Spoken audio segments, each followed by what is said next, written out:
সব সময় কতদিন থাকবি? আল্লাহ বলেন সব শেষ করে দিব। কুল্লু মান আলাইহা ফান। বান্দারে সবকিছু আমি আল্লাহ চূন্য বিচ্ছিন্ন করে দিব। আমি স্রষ্টা ব্যতীত সৃষ্টির সব শেষ হয়ে যাবে। স্রষ্টা ব্যতীত সৃষ্টির সবকিছু শেষ হয়ে যাবে। জোরে জোরে বলা যাবে না মারহাবা? সব কিছু যেদিন উল্টা পাল্টা হয়ে যাবে, আলোচনা মনে রাখবেন কই থেকে কই যায় রে মুসলমান। সব কিছু যেদিন শেষ হয়ে যাবে, চারজন ফেরেশতা জিন্দা থাকবে। নাম হলো হযরত আজরাইল আলাইহিস সালাম, হযরত জিবরাইল আলাইহিস সালাম, হযরত মিকাইল আলাইহিস সালাম, হযরত মুসলমান জিবরাইল আলাইহিস ইসরাফিল আলাইহিস সালাম। এই চারজন ফেরেশতা জিন্দা থাকবে। আমার আল্লাহ বলবেন, ফেরেশতারা রে সব কিছু কি শেষ হয়ে গেছে? বলে হ্যাঁ। জমিনের মধ্যে সব কিছু আমি শেষ করে দিছি। নদী নালা পাহাড় নগর যা ছিল সব কিছু আমি চূন্য বিচ্ছিন্ন করে দিছি, আর কিছু বাদ নাই। জিবরিল আমিন বলবে, আমার আল্লাহ আপনি হুকুম দিয়েছিলেন, হুকুম আমি তালিম করেছি। আজরাইল বলে, আমার আল্লাহ আপনি হুকুম দিয়েছিলেন, সব কিছু আমি তালিম করেছি। দুনিয়ার মধ্যে সমস্ত প্রাণীর হত্যা করা হয়েছে, আর কেউ নাই। আমার আল্লাহ বলবে, আজরাইল যাও, আর দেরি করো না। যেহেতু জিবরিল আমিন আর বেঁচে থেকে লাভ নাই, জিবরাইলের জানটা নিয়ে আসো। আমার বাবারা দিলের কান্ডা লাগা শুনবেন, কারণ প্রাণের কান্ডা লাগা শুনবেন। সারা রাত আলোচনা শুনে লাভ নাই। চোখের পানি ছেড়ে দিবেন জাহান্নামের ভয়ে, কবরের ভয়ে। জামানদা যখন চোখ দিয়ে একটু পানি ছেড়ে দিবে, আল্লামা ও মুসলমান কুতুবী রাহমাতুল্লাহ বয়ান করে, দুনিয়ার মানুষ শোনো, বান্দা যখন কবরের ভয়ে জাহান্নামের ভয়ে এই চোখের পানিগুলো ছেড়ে আল্লাহ বলে ডাক দেয়, খাস্তাও বলবে, আমার আল্লাহ দরিয়া দরিয়া গুনাহগুলো মাফ করে দেয়। এই পৃথিবীতে হাসির জায়গা না, কান্নার জায়গা। এই পৃথিবী থাকার জায়গা নয়, ভোগবিলাসের জায়গা নয়। পৃথিবীটা ক্ষণস্থায়ী, চিরস্থায়ী হলো কবর। পৃথিবীটা চিরস্থায়ী হলো কবর। সেই দেশে আমাদের যেতে হবে। শুনেলেন, জিবরিল আমিনের হত্যা করা হবে, জানটা বাইর হবে। আমার আল্লাহ বলবে, আজরাইল আর কে কে আছে রে? বলে, আল্লাহ এখন আপনি আছেন, আমি আজরাইল আছি, মিকাইল আছে, আজ ইসরাফিল আছে। আল্লাহ কয়, যাও মিকাইলের জানটা বাইর করে নিয়ে আসো। প্রয়োজন নাই, কারণ পানি আর জগতে দেওয়া লাগবে না, পানি আর লাগবে না। পানির দায়িত্ব মেঘবানার দায়িত্ব দিয়েছিলাম ওকে। নিয়ে আসো, রুহটা বাইর করে নিয়ে আসো। রুহটা বাইর হয়ে যাবে। এ বন্ধু, দিলের কান্ডা লাগা শোনো। আল্লাহ বলবেন, আজরাইল কে কে আছে? এখন বলবে, আল্লাহ এখন আপনারা ইসরাফিল আলাইহিস সালাম আর আমি, আর বাকি আছেন আপনি।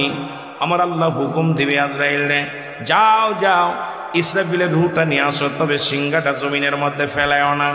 যেদিন তুমি দুনিয়া থেকে বিদায় হয়ে যাবা, যেদিন আমি আল্লাহ একাকার হয়ে যাব, সেদিন ওই সিংহাটা গোড়ায়া গোড়ায়া জমিনের মধ্যে পড়ে যাবে।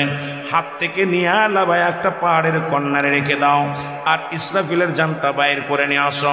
ইসরাফিলের জানটা বাইর হয়ে যাবে। মুসলমান শুনে নাও, আমার আল্লাহ বলবে, আজরাইল এখন কে কে আছে বলো। আজরাইল বলবে, আল্লাহ এখন আপনি আর আমি। কে? এত মস্তানি কিসের? আমি আর আপনি আছি। আমার আল্লাহ বলবে, আজরাইল তাহলে প্রস্তুতি নাও, যেহেতু তুমি আর আমি আছো, আমি হলাম স্রষ্টা, তুমি হলে সৃষ্টি। সুতরাং তোমাকে তো আমি আগেই বলেছি, পৃথিবীর সমস্ত সৃষ্টির মৃত্যু আছে, স্রষ্টার মৃত্যু নাই। আর আমি আল্লাহ যা দুনিয়ার মধ্যে তৈরি করেছি সব কিছুর মৃত্যু আছে। আমি আল্লাহ তো জন্ম নিই নাই, কারো থেকে জন্ম দিই নাই। কারণ সূরা ইখলাস আমার আল্লাহ প্রমাণ করে দেয়, বলেন বিসমিল্লাহির রহমানির রহিম।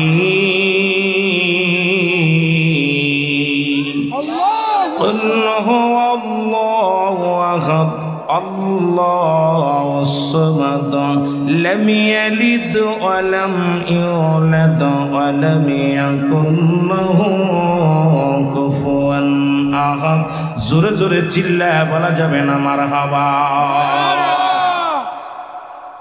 এ দুনিয়ার মুসলমান গভীর মনোযোগ। আল্লাহ বলেন আমি আল্লাহ এক, আমি আল্লাহ এক। মারহাবা বলো না। এই আসমান জমিনের মধ্যে আমি আল্লাহ এক, আমার কোনো দ্বিতীয় নাই, আমার কোনো দ্বিতীয় নাই। পৃথিবীর মধ্যে কারুর জন্ম দিই নাই, কারু থেকে জন্ম নিই নাই। সুতরাং আমার কোনো ছেলে মেয়ে নাই, আত্মীয় নাই, পরিবার পরিজন নাই, কিচ্ছু নাই। আসমান জমিনের মধ্যে আমি কারো জন্ম দিই নাই, কারো থেকে জন্ম নেই নাই। শুনে নাও, শুনে নাও, পৃথিবীর মধ্যে কারো জন্ম দিই নাই, কারো জন্ম নেই নাই। কারণ অনেকেই কিন্তু ঈসা আলাইহিস সালাম আল্লাহর পুত্র ভাবতো। জোরে বলেন ঠিক কিনা? ঈসা আলাইহিস সালামকে সবাই মনে করতো আল্লাহর পুত্র। জোরে জোরে চিল্লায় বলেন নাউজুবিল্লাহ।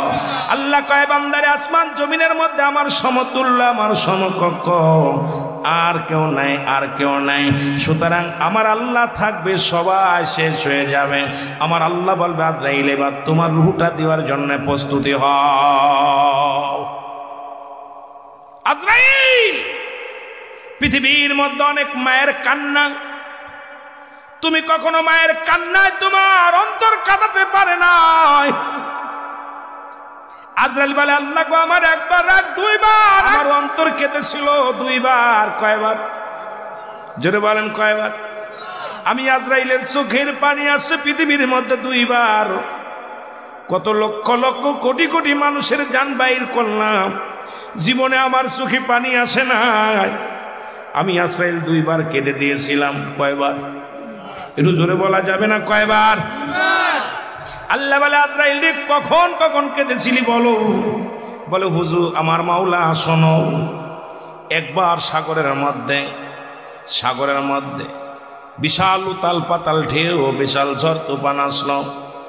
তখন একটা মাসুম বাচ্চা ডেলিভারি হয়, ওই সাগরের মাঝখানে ডেলিভারি হয়। তখন ওই নৌকার মধ্যে, জাহাজের মধ্যে যত নাবিক ছিল, প্যাসেঞ্জার ছিল, সবার রুট আমি আল্লাহ গো আমি আজরাইল বাইর করে দিলাম আপনার হুকুম নিয়ে। সেদিন একটা বাচ্চা ডেলিভারি হয়েছিল, আমি নিজ হাতে তক্তার উপরে ওই বাচ্চাটাকে ভাসিয়ে দিয়েছিলাম, ভাঙ্গা একটা তক্তার মধ্যে। সেদিন তার মায়ের জানটা যখন আপনি নিতে বলেছিলেন, ওই শিশুর দিকে বারবার আমি তাকায় দেখেছিলাম। আল্লাহ, এই উতাল পাতাল সাগরের মধ্যে শিশুটার কি অবস্থা হবে, ওরে কেমনে বাঁচাইব আল্লাহ?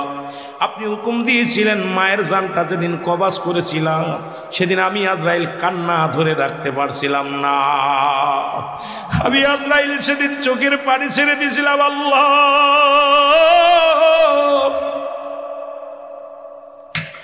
আমি আজরাইল ওই দিন কান্না ঠেকাই রাখতে পারি নাই। উত্তাল ঢেউয়ের মধ্যে, উত্তাল এই সাগরের মধ্যে এই বালকটা কি অবস্থা হবে, সেদিন আমি চোখের পানি ছেড়ে দিছিলাম। আল্লাহ বলে আজরাইল রে শোন, এখন তোমার রূহটা দিবা লাগবে। দ্বিতীয় কে বলো? বলে হুজুর আমার আল্লাহ। দ্বিতীয় ঢুকায়া দিয়া রূহটা ছিঁড়ে আমার হাতে দাও। আজরাইল তার নিজের রূহটা দেওয়ার জন্য যখন মুখের মধ্যে হাত ঢুকাইবে রে, একটা চিৎকার পেরে বলবে আল্লাহ, মৃত্যু যন্ত্রণা এত কঠিন, মৃত্যু যন্ত্রণা এত কঠিন। আল্লাহ, কত মানুষকে কত কষ্ট দিয়ে আমি তার জানটা বাইর করলাম। ও আমার আল্লাহ, আজকে আমার নিজ হাতে আমার রূহটা দেওয়া লাগে। মৃত্যু যন্ত্রণা এত কষ্ট আমি জানতাম না রে আল্লাহ। কত মাসুম বাচ্চার ওই মায়ের কোল খালি করেছি, কত নারীকে বিধবা বানাইছি। পৃথিবীর মধ্যে কত মা বাবা রে এই পৃথিবীর মধ্যে চোখের পানি আমার কান্না করাইতে পারে নাই রে। আমি আজরাইল আজকে আমার রূহটা দেওয়ার জন্যে এত যন্ত্রণা আল্লাহ আমি আগে জানি না। আমার আল্লাহ বলবে কোনো আফিল চলবে না, তাড়াতাড়ি দাও। আজরাইলের রূহটা যখন বাইর করবে, বাইর করে আমার মাওলার কাছে জমা দিবেন, সঙ্গে সঙ্গে ও মুসলমান শুনে নাও, ওই ইসরাফিলের যে সিংহাখানা ওই মুসলমান পাহাড়ের উপরে ঝুলন্ত অবস্থায় ছিল, এটা আস্তে আস্তে গড়ায়া পড়বে আর সমস্ত মানুষগুলো কবর থেকে উত্তোলন হয়ে যাবে। সবাই পূর্ব দিক থেকে পশ্চিম দিকে রওনা হয়ে যাবে। সবাই নাফসি নাফসি করে দৌড়াদৌড়ি করবে। মুসলমান সেই বিচারের ময়দান, হাসরের ময়দান কি জবাব দিবা গো? মানুষগুলো দৌড়ায়া যাবে শুধু রে মুসলমান, এই মানুষগুলো দৌড়ায়া যাবে শুধু নাফসি নাফসি করব। এদিন কাউ কথা বলার শক্তি নয়, একমাত্র আমার আল্লাহ। আমার আল্লাহ রব্বুল আলামিন দাঁড়ায়া ডাকতে বলবে, বা উম্মতি বান্দারা আমি আল্লাহ আজকে হিসাব হবে, বিচার হবে, জান্নাত ফয়সালা হবে, জান্নাত জাহান্নামের ফয়সালা হবে রে মুসলমান। সেদিন উম্মতিরা দৌড়ায়া যাবে কোথায়? উম্মতিরা দৌড়ায়া যাবে আদম নবীর কাছে। বলবে, আদম বলবে, এই উম্মতিরা রে, তোমরা কিসের জন্য আমার পাশে আইছো? আমি আদম অপারগতা স্বীকার করতেছি গো। তোমরা দৌড়াইয়া যাও ঈসা আলাইহিস সালামের কাছে। ঈসা বলবে, আমি অপারগতা স্বীকার করে চলে যাও ইব্রাহিমের কাছে। ইব্রাহিম বলবে, আমি অপারগতা স্বীকার করতে চলে যাও মুসার কাছে। মুসা বলবে, আমি অপারগতা স্বীকার করে চলে যাও উম্মতের কান্ডারি রাহমাতাল লিল আলামিনের কাছে। জোরে জোরে চিল্লায়া বলা যাবে না আল্লাহু আকবার। যুবক বয়সী হবে জান্নাতি, যুবকদের সরদার হবে আল হাসান আল হুসাইন। 18 বছরের যুবক, 16 বছরের যুবতী হবে জান্নাতের মধ্যে। আমরা কি জান্নাতে যেতে চাই কি চাই না? জোরে বলেন, চাই কি চাই না? সবাই চায়। বাবারে জান্নাতের আশা সবাই করি, ভালো থাকতে চাই সবাই, ভালো খাইতে চাই সবাই, ভালো জায়গায় ঘুমাইতে চাই সবাই। কপালে কারণ ভালো আছে, কারণ মন্দ আছে, সবই আমার আল্লাহর দান। ইমানই থাকা লাগবে, ইমান থাকা লাগবে। জোরে বলেন ঠিক কিনা? যত নবী রাসূলদের আমার আল্লাহ পরীক্ষা নিছেন, সবাই পরীক্ষায় পাশ করেছে। এ মুসলমান, হয়তো একটু ধৈর্যের ত্রুটি অনেকের ঘটে গেছে। আমার আল্লাহ তাআলা আজকের এই মাহফিলে বসার মতো সুযোগ দান করল। এখান থেকে যেন ঈমান নিয়ে আমল করে বাড়ি যেতে পারি। সকল বলুন আমিন। এ মুসলমান, দিলের কান্ডা লাগা শুনতে হবে, সব কিছুর মালিক কে? আরো জোরে বলেন কে? হায়াতের মালিক কে? রিজিকের মালিক কে? দৌলাতের মালিক কে? সব কিছুর মালিক হলো আমার আল্লাহ। এই জন্য আমি শুরুতেই পড়লাম, লা ইলাহা ইল্লাল্লাহ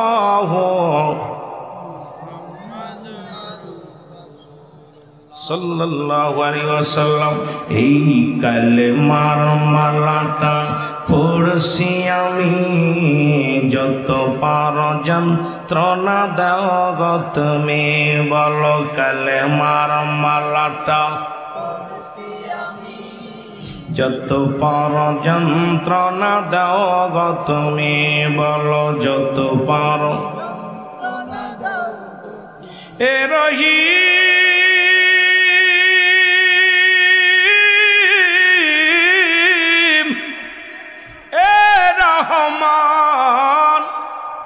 হায়াত মৌতের মালিক তুমি। বলো, হায়াত মৌতের মালিক তুমি। এই কালেমার মালাটা পড়ছি আমি, যত পারো যন্ত্রণা দাও। আরো জোরে বলেন, যত পারো যন্ত্রণা দাও। মানি না মানি না হার যে মানি না, মানি না মানি না হার যে মানি না, হায়াত মউতের মালিক তুমি, কালেমার মালাটা যত পার যন্ত্রণা দাও গো তুমি, বলো যত পার, আরো জোরে বলেন যত পার যন্ত্রণা দাও গো তুমি, বলো যত পার যন্ত্রণা দাও। এই কালেমার মালাটা পড়ছি আমি, যত পার। দুনিয়ার মুসলমান যুগে যুগে যারা কালেমা পড়েছে তাদেরকে কষ্ট, নির্যাতন, নিবৃত পৃথিবীর মধ্যে সহ্য করা লাগছে। জোরে বলেন ঠিক কিনা? তবে আপনাদের মতো একজন যুবক, এই যুবক পৃথিবীর মধ্যে কালেমার মালা পড়লেন, নাম হলো আব্দুল হুজ্জাব। নাম কি? আর একটু জোরে বলেন নাম কি? বাবা এখানে ক্লাস হবে, এই ক্লাসের ছাত্র আপনারা, আমি শিক্ষক, যতক্ষণ পর্যন্ত বসে আছি কিছু জ্ঞানের কথা নিতে হবে। সারা রাত ভরে আলোচনা নয়, যেটুকু আলোচনা করব এই আলোচনা দিলের কান্ডা দিয়া শুনতে হবে, এই আলোচনা বাড়ি নিয়ে যেতে হবে। নয়তো ওই রকম যদি আলোচনা শোনেন দাদা নাতনির মতো, দাদা 40 বছর আলোচনা শোনে, কবিরা গোনা, ফরজ তরফ করা কবিরা গোনা, টাকনুর উপরে কাপড় ওঠানো, হাঁটুর উপরে কাপড় ওঠানো ফরজ তরফ করা কবিরা গোনা। হুজুরি ওয়াজ করছে, দাদা নাতি নদী পার হয়ে যায়। বাবারা দিলের কান্ডা লাগায় শুনবেন আলোচনা। আস্তে আস্তে আমরা প্রবেশ করি আলোচনার মধ্যে। দাদাই কয় নাতি আয়, নাতি কয় দাদা হুজুর ওয়াজ করলো ফরজ তরফ করা কবিরা গুনাহ, তুমি যে পানিতে নেমে গেলে দাদা। কয় দাদু ভাই নাম। নামতে নামতে দাদা কি করলেন, পণ্যের লুঙ্গিখানা মাথার মধ্যে বাঁধে ফেললেন। পণ্যের তবন, নাম কি?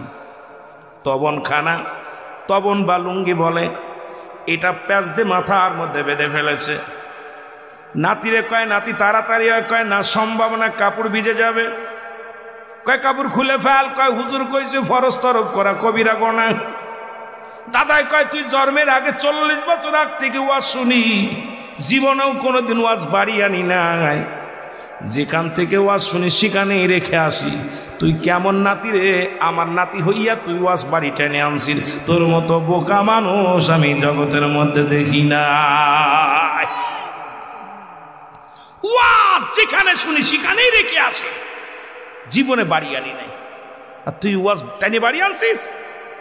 তা বাংলাদেশের ঘরে ঘরে ওয়াজ হয়, মানুষের চরিত্র পরিবর্তন হয় না, নামাজি বাড়ে নাই।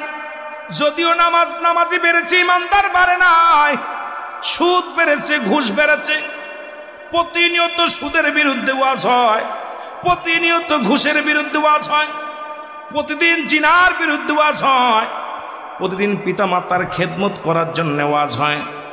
মুসলমান চারিদিকে তাকায় দেখি পিতামাতা নির্যাতিত, সুদের হার বেশি, ঘুষের হার বেশি, জিনার হার বেশি।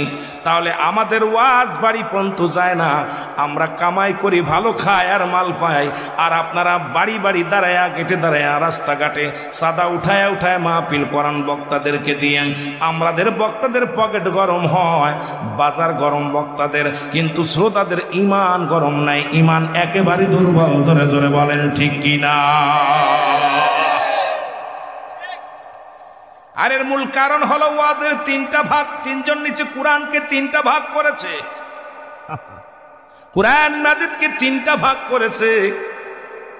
কোরআন মাজিদ 1 ভাগ নিচে মুসলমান, মনে রাখবেন, 1 ভাগ নিচে তাবলিগ জামাত। যত আমলের ওয়াজ আছে, যত নেকির ওয়াজ আছে, সবগুলো তাদের কাছে। দেখবেন তারা এর বিরুদ্ধে কোনো ওয়াজ নাই, খালি নেকির ওয়াজ। এই আমল করলে এত নেকি, একবার সুবহানাল্লাহ কলি আসমান থেকে জমিন পর্যন্ত খালি জায়গা নেকিতে ভরপুর। ওরে 2 বের কলি থব কোথায়? থুয়ারই তো জায়গা নাই। কথা কয় নাকি? জোরে কথা বলতে হবে। আমার ওয়াজ করাইতে হলে আওয়াজ দিতে হবে, ওয়াজ শুনতে হলে বুবা মানুষের সঙ্গে ওয়াজ নয়। ও মুসলমান, বুঝে নিতে হবে আলোচনা। আমি বলতেছিলাম আমি এত বড় জ্ঞানী নয়, বুদ্ধিমান নয়, তবু যেহেতু এই চেয়ারের মধ্যে বসেছি, যেহেতু আপনাদের উস্তাদ হিসেবে বসেছি, কিছু কথা বলতেই হবে, জানতে হবে। আর একটা ভাগ নিছে জামাত ইসলাম। দেখবেন বাবারা, যত রক্ত গরম ওয়াজ তাদের কাছে গেলে পাওয়া যায়। আপনার একটু আগে দেখলাম যেমন স্পিরিট বাড়ছে।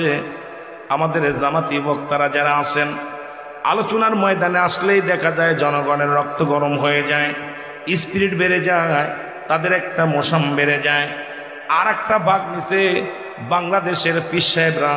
দেখবেন মুরিদ বাড়ার জন্য যত আয়াত আছে কোরআনের মধ্যে একটা অংশ আছে যেটা মুরিদ বাড়বে। আমার মুরিদ 10,000, আমার মুরিদ 1,000, আমার মুরিদ 50,000। পীর সাহেব শোনো, মুরিদের সংখ্যা বাড়াইতেছ, ইমানের সংখ্যা বাড়াইতে পারো না, বাড়াইতে পারো না। এই তিনটা ভাগকে, কোরআনের এই তিনটা ভাগ তিনজন নেয়ার কারণে আমার দেশের ইসলামটা নষ্ট হয়ে যায়। এই তিনটাকে পরিপূর্ণ করে একটা ভাগ করিয়া, একত্রিত করিয়া যদি ইসলামের দাওয়াত দেয়া যাইতো, গোটা বাংলাদেশে ইসলামের পতাকা পথ করে উঠতো। জোরে বলেন ঠিক কিনা? কারণ ইমাম সাহেব যদি ঘুষের বিরুদ্ধে ওয়াজ করে চাকরি থাকবে না, ইমাম সাহেব যদি সুদের বিরুদ্ধে ওয়াজ করে চাকরি থাকবে না, ওলামা একরাম যদি জিনার ওয়াজ করে বক্তা দাওয়াত পাবে না, ওলামা একরাম যদি হক কথা বলে ওই বক্তার দাওয়াত সমাজের মধ্যে মূল্যায়ন থাকবে না।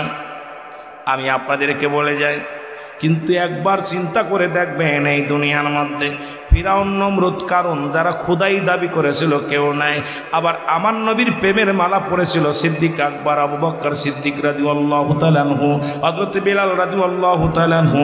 অসংখ্য সাহাবীরা ঘর দরজা ছেড়ে দিয়ে নবীর প্রেমের মালা গলায় নিয়েছিল, তারাও দুনিয়ার মধ্যে নাই। সুতরাং আপনিও থাকবেন না, আমিও থাকবো না। ওই ফিরাউনের বংশ ছেড়ে দিয়ে আবু বকরের দলের লোক হওয়ার দরকার আছে কি না? আছে? কদিন বাঁচবেন দুনিয়ার মধ্যে? সময় নাই। আরো জোরে বলেন, কয়দিন থাকবেন দুনিয়ার মধ্যে? আজরাইল তোর পিছে পিছে ঘুরছে সব সময়। কবর দেশের যাত্রী তুমি, কবর দেশে কুল্লু নাফসিন যায়কাতুল মাউত। কবর দেশের যাত্রী তুমি, কয়দিন থাকবা দুনিয়ায়। আজরাইল তো পিছে পিছে ঘুরছে সব সময়। বলেন আজরাইল তো পিছে পিছে ঘুরছে। সাদ্দাত যখন জান্নাত বানাইল, এত সুন্দর মুসলমান পৃথিবীর মধ্যে সুসজ্জিত করে সুন্দর জান্নাত বানাইল। সে মরণের ভয়ে শত শত সাদ্দাত বানাইল। যখন আপনি আমাকে হুকুম দিলেন, যা দেখি গেটের দরজায় সাদ্দাত, চারিদিকে সাদ্দাত, রূপ চেয়ার একই রকম, আসলটা আমি চিনতে পারি না। তখন আপনি বলেছিলেন, ও আজরাইল চিন্তা করিস না, আমার যখন সময় হয়ে যাবে আসল সাদ্দাত পড়ে যাবে। সাদ্দাত যখন জান্নাতের ভিতরে পা ঢুকায় দিল, তখন আমি পিছন থেকে তারে ধরে ফেলেছিলাম। আল্লাহ, পিছন থেকে ধরা পার আমাকে অনেক অনুনয় বিনয় করেছিল। ওর কান্না বলেছিল, আজরাইল আমাকে একটু সুযোগ দে, আমি জান্নাতের মধ্যে এত কষ্ট করে সাধনা করে জান্নাত বানাইলাম, একবার একটু দেখার সুযোগটা আমাকে দাও। আল্লাহ গো, সেদিন আমি একটা সুযোগ দিয়েছিলাম না। যখন রুহুটা বাইর হয়ে করলাম, তখন বড় কান্না এসে গেছিল। ওর কান্না দেখে, সাদ্দাতের উন্নয় বিনায় দেখে আমার চোখের পানি ধরে রাখতে পারলাম না। আমার আল্লাহ আজরাইল রে, শোন শোন, ওই দুই ব্যক্তি একই ব্যক্তি ছিল।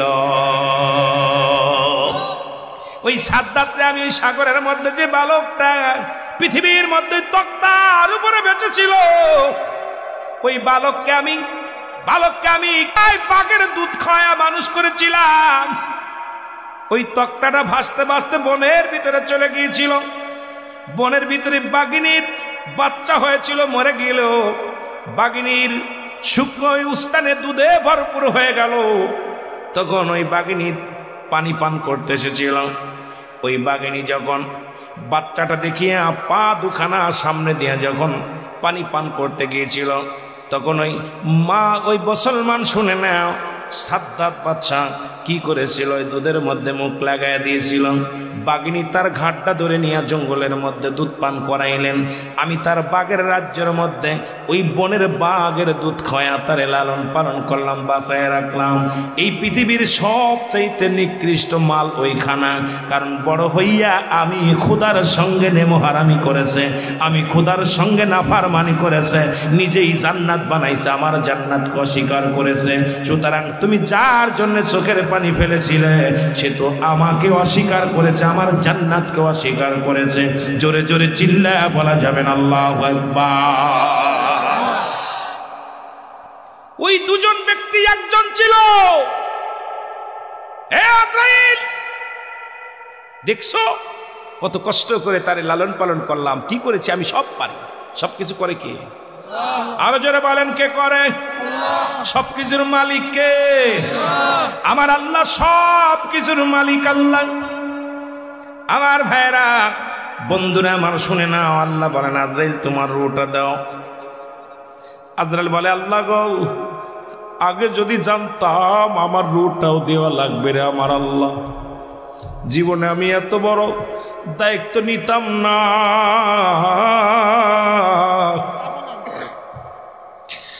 আল্লাহ বলবে আজরাইল রে,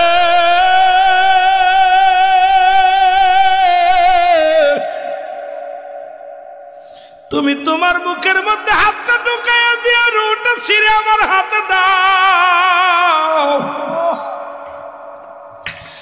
আজরাইল তার নিজের রূহটা দেওয়ার জন্য যখন মুখের মধ্যে হাত ঢুকাইবে রে,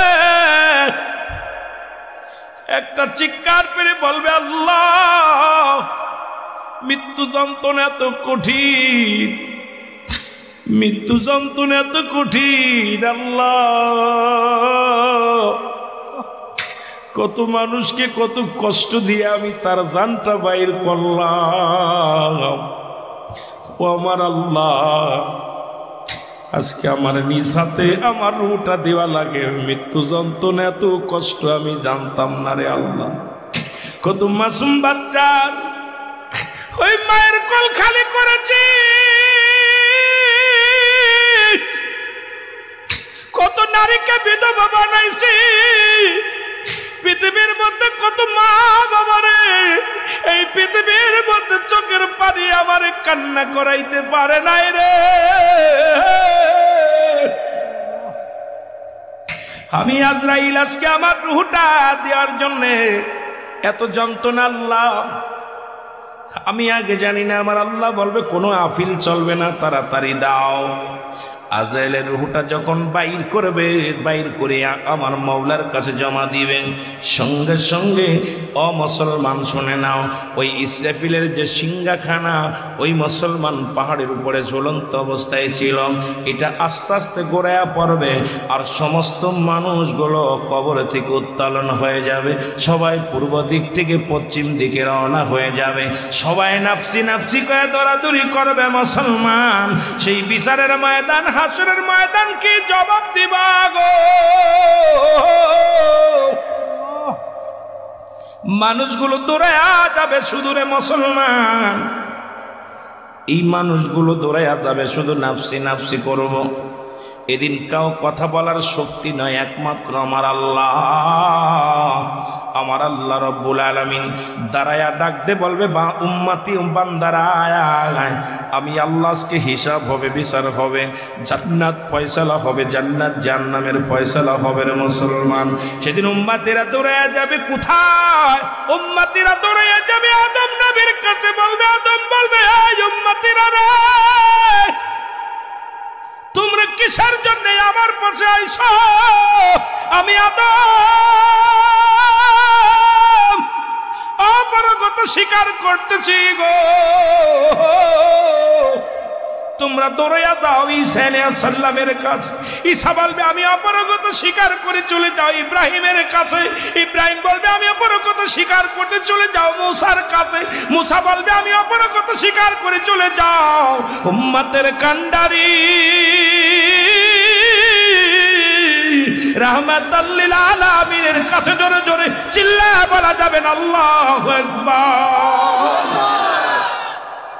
আমার নবীজি সিজদার মধ্যে তিনটা সিজদা দিবে হাসরের ময়দানে। কয়টা? তিনটা সিজদা দিবে। নাম্বার 1 সিজদার মধ্যে পড়ে যাবে। আল্লাহ বলবে হাবিব আপনাকে রজবের রাত্রে যেদিন আমি আল্লাহ ডাক দিয়ে নিলাম মিরাজের রাত্রে, এ আল্লাহর নবী আমার বন্ধু শোনেন, সব নবীকে আমি পার্সোনাল এক একটা নিয়ামত দান করেছি। আপনাকে ওদিন বলেছিলাম আপনি কি চান, সেদিনও আপনি চাইলেন ইয়া রব্বি হাবলি উম্মতি। এই দুনিয়ার জগতে যখন আপনারে পাঠাইলাম চাইলেন উম্মতি। আপনি যখনই আমার সাথে সাক্ষাৎ হয় আপনি চান রব্বি হাবলি উম্মতি উম্মতি। ও আমার আল্লাহ নবী গো শুনলাম নবী কত ভালোবাসে উম্মতিরে, জোরে বলেন ঠিক কিনা। হায়াতি খায়রুল লাকুম আমামায়াতি খায়রুল লাকুম। জোরে জোরে চিল্লায় বলা যাবে না মারহাবা। রে আমার মনের জল্পনা কল্পনা নবী যাব আমি সোনার মদিনায়। বলো যাব আমি সোনার মদিনা। আরো জোরে বলেন যাব আমি সোনার মদিনায়। বলো যাব আমি সোনার মদিনা। এরি আমার মনের জল্পনা কল্পনা নবী যাব আমি সোনার। এর নবীজি কেউ ভালোবাসি মনটাই আমার অনেক খুশি। নবীজি কেউ ভালোবাসি মনটাই আমার অনেক। এর নবীজি কেউ ভালোবেসে তৃপ্তি মেটে না। বলো নবীজি কেউ ভালোবেসে তৃপ্তি মেটে না। না গো যাব আমি সোনার, যাব আমি সোনার মদিনায়। বলো যাব আমি সোনার মদিনা। রে আমার মনের জল্পনা কল্পনা নবী যাব আমি সোনার মদিনা। নবীর নামে এত জাদু ডাকিলে মনে হয় মধু। নবীর নামে এত জাদু ডাকিলে মনে হয় মধু। এই মধু কোথাও মেলে না। বলো এই মধু কোথাও মেলে না গো যাব আমি সোনার। আরো জোরে বলেন যাব আমি সোনার। রে আমার মনের জল্পনা কল্পনা নবী যাব আমি। এই গোপালপুর বাসীর যত গুনাহ মাফ করে দাও মাবুদ মওলা। গোপালপুর বাসীর যত গুনাহ মাফ করে দাও মাবুদ মওলা। মাফ করে দাও নবীর ওসিলায়। বলো মাফ করে দাও নবীর ওসিলায় গো যাব আমি সোনার মদিনা। আরো জোরে যাব আমি সোনার। এরে আমার মনের জল্পনা কল্পনা নবী যাব আমি সোনার। এর যাব আমি সোনার মদিনায়। বলো যাব আমি সোনার মদিনা। আর জোরে বলেন যাব আমি সোনার মদিনায়। আমার মনের জল্পনা কল্পনা নবী যাব আমি। এ দুনিয়ার মুসলমান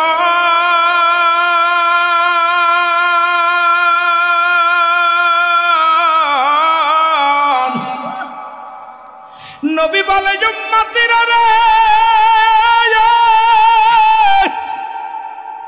আমি নবী এই দুনিয়ার মধ্যে আগমন করেছি আমার উম্মতের কল্যাণ স্বরূপ গো। এই পৃথিবীর মধ্যে ও উম্মতিরা তোমাদের সঙ্গে চলাফেরা করেছি করেছি, কথাবার্তা বলেছি। নবী আমাদের মতো ঘর সংসার করেছে। হায়াতি খায়রুল লাকুম, আমার হায়াতের জিন্দেগিটা আমার উম্মতের জন্য কল্যাণ শুরু। জোরে জোরে চিল্লায় বলা যাবে না মারহাবা? আর একটু জোরে। নবীজি ঘর সংসার করেছে, ছেলে মেয়ে ছিল, পরিবার পরিজন ছিল। আমাদের দেশে কিছু দুষ্ট প্রকৃতির আলেম আছে, তারা বলে নবী তো আমগার মতো মানুষ, নবী তো আমাদের মতো খাওয়া দাওয়া করছে, ঘুমাইছে, সংসার করছে। নবী বলছে হায়াতি খায়রুল লাকুম, আমার হায়াতের জিন্দেগিটা আমার উম্মতের জন্য কল্যাণ স্বরূপ। জোরে বলেন মারহাবা। মারহাবা। আস্তে কইতেন নি, বাড়ি যে কইতেন, বাড়ি যে কইলে ভালো হইতো, নেকি হইব তো। আবার মুসলমান বাবারা শোনে নাও, আবার কিছু বেঈমানেরা কয় নবী মারা গেছে গো। নবী বলেন মামাতি খায়রুল লাকুম, ও ফাতি খায়রুল লাকুম, আমার ওফাতটা আমি দুনিয়া থেকে বিদায় হয়ে গেছি, এটা আমার উম্মতের জন্য কল্যাণ শুরু। কারণ পৃথিবীর বুক থেকে আমি নবী যখন দুনিয়া থেকে বিদায় হয়ে গেছি, উম্মতেরা শুনে নাও, পৃথিবীর মধ্যে কোন উম্মত যদি ভালো কর্ম করে, নামাজ পড়ে, রোজা রাখে, হজ করে, যাকাত দেয়, এই সমস্ত উম্মতের জন্য আমি আমার আল্লাহর দরবারে প্রশংসা করি। আমার আল্লাহ, আল্লাহ গোপালপুরের জমিনে ওই না মাবুদ গো আরিফ বিল্লাহ সাহেব, আল্লাহ দয়া করে মাবুদ করে, মাবুদ গো জনাব মোহাম্মদ আব্দুল করিম সাহেব, আল্লাহ নামাজ পড়েছে, রোজা রাখছে, যাকাত দিছে, আমি তার জন্য প্রশংসা করি। আবার কোন উম্মত যদি গুনাহের কাজ করে, আমার নবী কয় উম্মতিরা রে, যদি কোনো উম্মত পৃথিবীর মধ্যে গুনাহের কাজ করে, আমি নবী আমার উম্মতের তরফ থেকে আল্লাহর দরবারে ইস্তেগফার করি, মাফ চায়। অন্যায় করে ছেলে মাফ চায় বাবায়, অন্যায় করে গ্রামের ছেলে মাফ চায় চেয়ারম্যান মেম্বার যাইয়া, অন্যায় করে উম্মত মাফ চায় আমার নবী। এই নবীর পক্ষে থাকা লাগবে কি লাগবে না? এমন ভাইরাল বড়, আমার এমন ভাইরালের দরকার নাই। আমার কথার মদিনাওয়ালা আর দয়া, আমার আল্লাহ পাকের যদি খাস দয়া না থাকে, আমার জীবন শেষ। আমার সাদের জীবন বিফলে গো, সোনার জীবন বিফলে, নবী আপনা একটু মহব্বতে বলেন সাদের জীবন বিফলে গো, সোনার জীবন বিফলে, ও নবীজি আপনা কোরআন আর হাদিসে শুনি,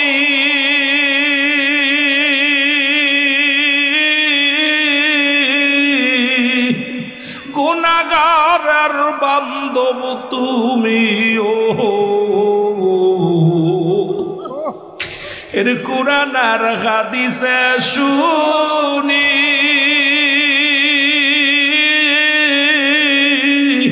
গুনাহগারের বান্ধব তুমি, ও আরে ওই নামেতে মধু মাখা, ওই নামেতে মধু মাখা করছো পাগল আমারে, ও নবীজি আপনা একটু মহব্বতে বলেন সাদের জীবন বিফলে গো, সাদের জীবন বিফলে, ও নবীজি আপনা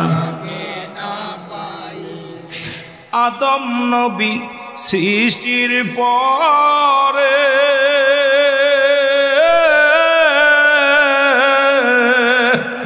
আরশের নিচে সেজদায় পড়ে, ও ওরে আদম নবী ক্ষমা পাইল, আদম নবী ক্ষমা পাইল আমার দয়াল নবীর খাতিরে, ও নবীজি আপনা জোরে জোরে বলেন সাদের জীবন বিফলে গো, সোনার জীবন বিফলে, ও নবীজি আপনা